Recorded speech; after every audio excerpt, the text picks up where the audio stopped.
Halo, selamat datang kembali di One Stock Research. Nah, di episode kali ini kita akan membahas beberapa saham yang menurut saya cukup menarik dan di tahun ini ada berpotensi dia ini menjadi saham yang multi-bagger. Nah, sahamnya apa? Yuk kita simak ulasannya.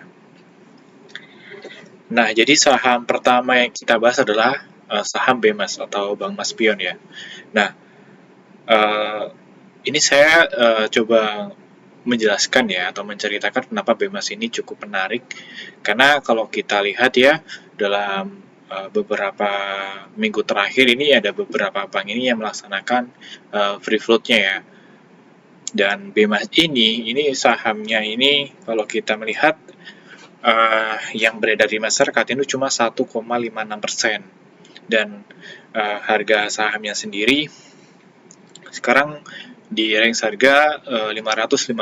Mungkin kalau misalnya kita lihat sekarang mungkin agak fluktuatif ya, cuman ketika di take video ini tuh di kisaran 515. Terus dengan market cap-nya dia itu di 9,5 triliun. Nah, kenapa BEMAS ini menarik ya?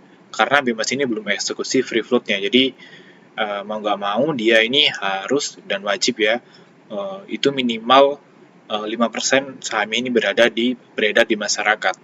Kenapa kok nggak 7,5% ya? Ini adalah aturan terbaru ya dari bursa bahwa free float itu sekarang di-adjust nggak 7,5%. Ini yang terbaru, beberapa eksekusi free float terakhir itu 5% aja. Nah, kalau kita melihat free float ya atau eksekusi free float terakhir itu sahamnya berakhir dengan kenaikan yang cukup lumayan. Nah, kita coba hitung berapa sih kira-kira transaksi free float dari BEMAS ya. Nah, kalau kita melihat total saham beredar BEMAS itu adalah 18 miliar. Terus free float minimal itu adalah kisaran 5% atau ini adalah 900 juta ya. 900 juta lembar saham. Nah, saham beredar di masyarakat itu adalah 1,56% atau 281 juta lembar saham.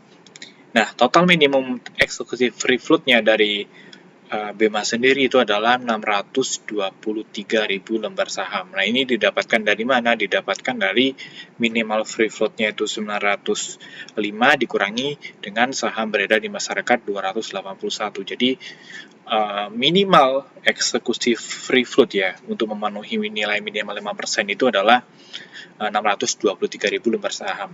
623 juta saham, sorry.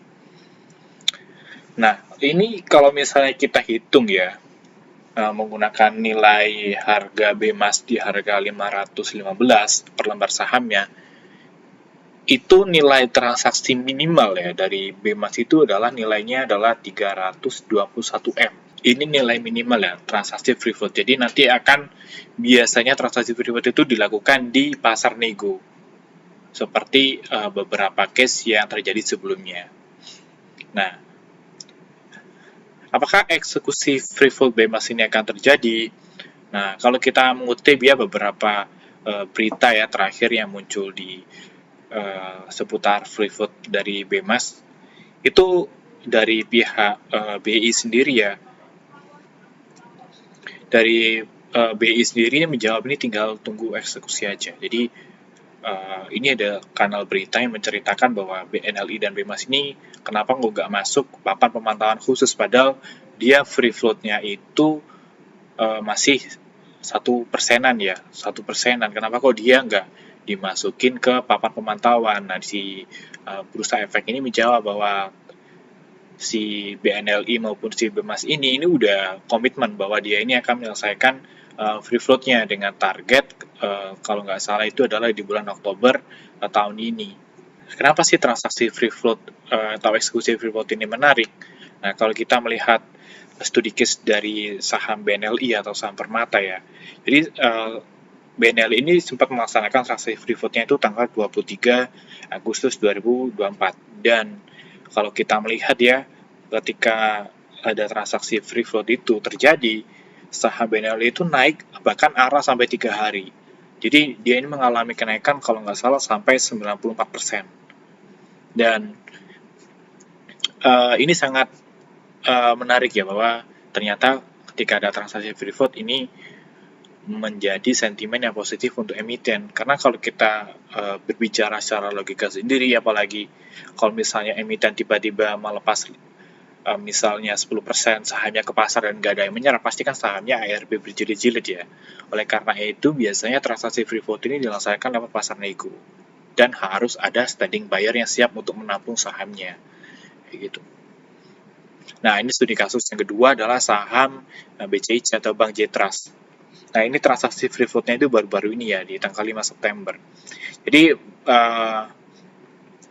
Bank J Trust ini setelah dia transaksi free float ya, di tanggal 5, itu sahamnya itu masih di papan pemantauan. Jadi, ketika transaksi free float-nya terjadi, itu sahamnya masih di papan FCA. Jadi, naiknya itu cuma 1%, 2%, 3%, seperti itu.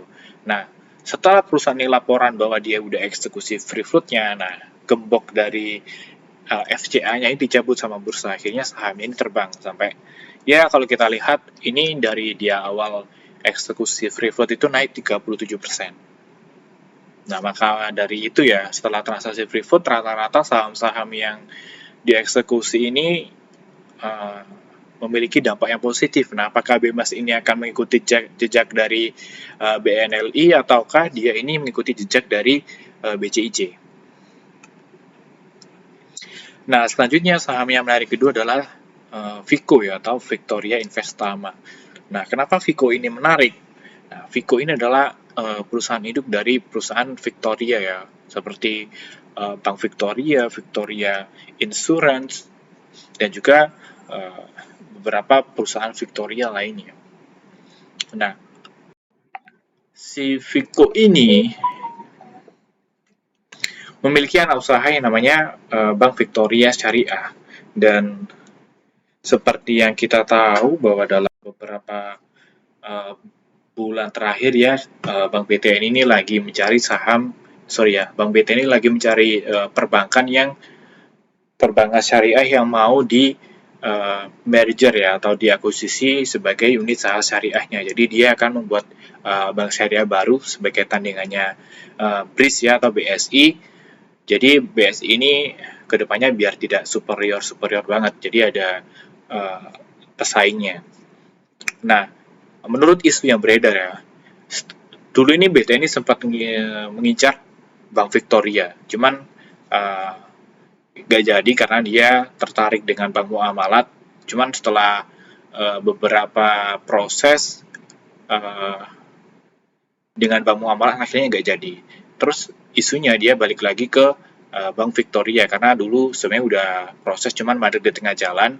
Nah, ini prosesnya akan dilanjutkan kembali. Nah, target dari spin-off dari BTN sendiri, dari kalau kita melihat ya dari beberapa ucapan dari direktur dari BTN sendiri, itu targetnya adalah selesai di semester 1 2025. Dan menurut berita yang terakhir ya, ini proses dari akuisisi dari BTN sendiri itu udah diproses 70%. Cuman sebenarnya dari kanal berita sendiri masih menutup bank syariah apa yang akan diakuisisi BTN. Cuman rumor-rumor yang beredar itu si BTN ini mengakuisisi Victoria Syariah, Bank Victoria Syariah. Nah, kita bisa melihat juga bahwa portofolio ya dari Vico sendiri, Vico ini memegang 80% ya, 80% saham Bank Victoria Syariah, dan dia juga memegang kepemilikan secara tidak langsung Bank Victoria Syariah itu 20% lewat anak usahanya itu Bank Victoria.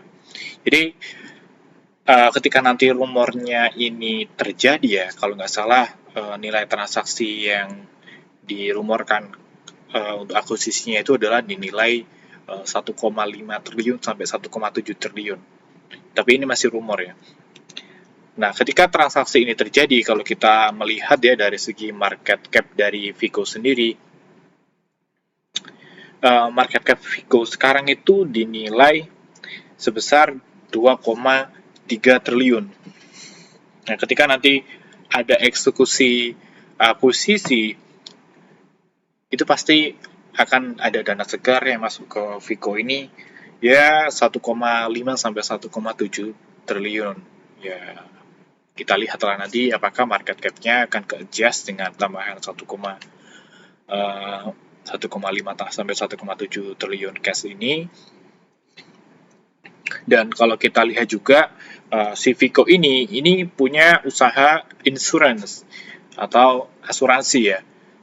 Dan asuransi sendiri di tahun 2025 ya, itu udah muncul beberapa aturan ya dari OJK. Salah satunya adalah seperti perbankan di beberapa tahun kemarin. Jadi perusahaan asuransi ini harus injek modal untuk memperkuat modalnya. Kalau misalnya nggak mau injek modal, ya mereka akan turun kelas. Atau mungkin perusahaan asuransi ini yang nggak mau injek modal, mereka bisa melakukan aksi korporasi. Mungkin bisa merger atau mungkin diakuisisi dengan perusahaan asuransi yang lainnya.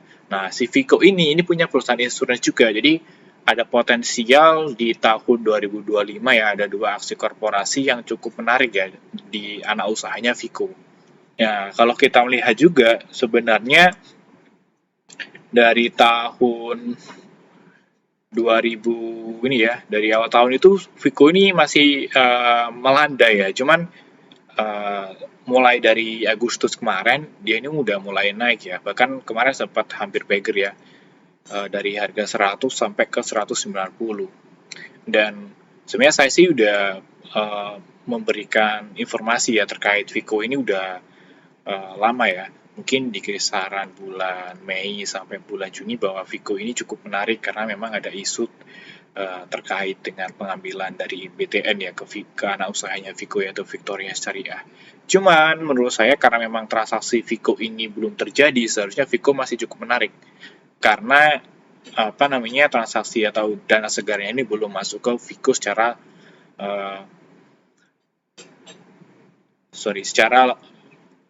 secara pendapatan atau penghasilan ya, atau belum muncul lah di laporan keuangannya. Kalau misalnya nanti newsnya ini bakal keluar ya, mungkin saham Vico mungkin bisa meledak lah di atas 200-an. Seperti itu. Nah, bagaimana menurut teman-teman?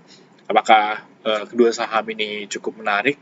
Nah, teman-teman bisa buy or buy. Oke, mungkin itu aja dari saya. Jangan lupa subscribe ya One Stock Research, dan buat teman-teman yang tertarik buat jadi nasabah One Stock Research bisa hubungi aja kontak yang ada di deskripsi atau di bagian profile dari One Stock Research. Oke, sampai jumpa di next video.